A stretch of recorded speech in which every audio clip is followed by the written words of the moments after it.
Financement durable. Mobiliser des ressources financières pour assurer la continuité de l'éducation dans les zones touchées par des crises. 2. Formation des enseignants. Développer des programmes adaptés au contexte de crise pour garantir un enseignement de qualité. 3. Sensibilisation et mobilisation. Encourager la participation des communautés et des gouvernements à la protection de l'éducation en temps de crise. 4. Renforcement des politiques éducatives. Intégrer l'éducation en situation d'urgence dans les stratégies nationales pour garantir un accès équitable et sécurisé à l'apprentissage. 5. Protection des infrastructures scolaires. Mettre en place des mesures de sécurité pour protéger les écoles contre les conflits et les catastrophes naturelles. C'est ce qui ressort de l'édition 2025 de la célébration de la SMAE, la Semaine mondiale d'action pour l'éducation, dont le thème est « L'éducation sauve des vies, protéger l'éducation en situation d'urgence ». À la faveur d'une conférence publique tenue le mardi 13 mai 2025 à Sakété, dans le département du Plateau, la CBEPT, la Coalition béninoise des organisations pour l'éducation pour tous, en collaboration avec l'ONG Éducation, une structure membre, a mobilisé enseignants, parents et organisations de la société civile actives dans le secteur de l'éducation.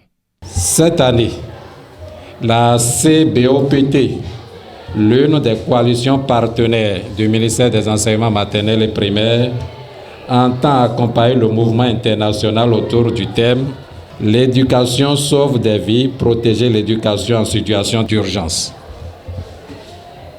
Ce thème offre un intérêt double. Il ressort le rôle de l'éducation, son importance sans perdre de vue la nécessité d'assurer la continuité éducative, surtout en situation d'urgence, c'est-à-dire de catastrophes naturelles et humaines. Le thème de cette année est donc d'actualité. Il exige un degré élevé de patriotisme, un sens pointu de responsabilité, une volonté farouche d'améliorer les différents maillons de la chaîne d'intervention dans une approche participative avec comme seul référentiel la mise en place d'une éducation de développement. Aujourd'hui, je suis très heureux que cet atelier nous réunit autour du mot éducation et non de l'enseignement seulement. J'ose croire que ce que les organisateurs prônent, c'est l'éducation au vrai sens du mot et non l'enseignement. Au cours de cette conférence publique, 2 panels ont été animés dont État des lieux et l'éducation en situation d'urgence. C'est dit que l'éducation en situation d'urgence au Bénin doit être une priorité pour nos gouvernants, doit être une préoccupation majeure.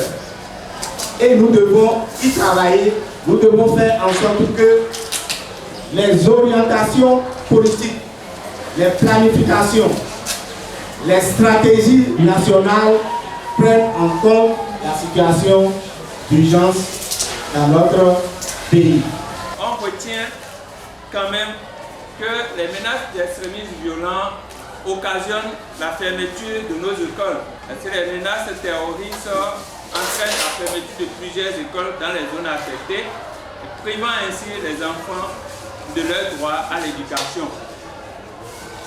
Les menaces extrémistes occasionnent aussi les abandons scolaires. Aucun panel n'a laissé indifférents les participants, lesquels, à la faveur des échanges, ont mis leur grain de sel au débat.